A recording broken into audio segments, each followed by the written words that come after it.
Number 1 వశీకరణ మాంత్రికుడు జ్యోతిషాలయం. ఎక్కడి వారికైనా ఒక్క ఫోన్ ద్వారా వెంటనే పరిష్కారం చెప్పబడును.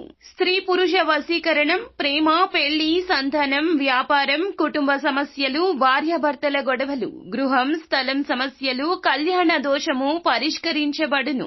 దుష్ట శక్తులు తీయబడును. నాగదోషం తీయబడును. నాగబంధన, గుప్త నిధులు, ధనం, లంకె బిందెల కొరకు గురువు గారిని సంప్రదించండి. మీరు కోరుకున్న వారిని మీ వద్దకు చేర్చాలా? అంజనం వేసి చూపబడును. Guruji phone number 8185066725. అందరికీ నమస్కారం అండి.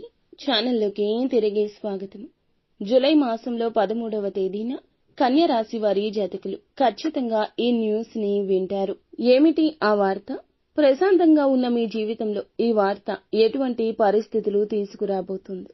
లేదా సమస్యల సుడిగుండంలో ఉన్న మీకు ఈ యొక్క వార్త శుభవార్త కావచ్చు. ఏం జరగబోతుంది అనే ఆతురత మీకు ఉండే ఉంటుంది. వీడియో పూర్తిగా చూడండి, మీకే బోధపడుతుంది. వీడియో నచ్చితే తప్పకుండా ఒక్క చిన్న లైక్ చేసి మమ్మల్ని సపోర్ట్ చేయండి.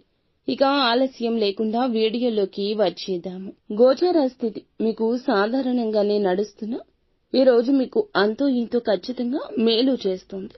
ఇందులో ఎటువంటి సందేహమూ లేదు, సంశయం అస్సలు లేదు.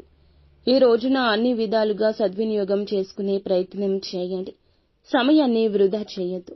ఉద్యోగం చేస్తున్న వారికి, అలాగే పార్ట్ టైం జాబ్ల కోసం వెతుకుతున్న వారికి, ఉద్యోగంలో ప్రగతి కోసం యత్నిస్తున్న వారికి కూడా, దీర్ఘకాలిక వ్యాధులతో బాధపడుతున్న వారు ఖచ్చితంగా మీకు నూతనమైన నిర్ణయాలు తీసుకోవడానికి, ఎదుటి వారిని ఒప్పించడానికి చేసే ప్రయత్నాలు, మీ రంగంలో లోన్లకు సంబంధించిన పనులకు ముందుకు వెళ్లడానికి, బ్యాంకు పనులకు, రిజిస్ట్రేషన్ పనులకు, అన్నింటికి 1-2 కాదండి, మీ రంగాల్లో మీకు అన్ని అనుకూలతలు ఈ రోజు ప్రస్ఫుటంగా కనిపిస్తున్నాయి. కాలం చాలా చక్కగా అనుకూలిస్తుంది.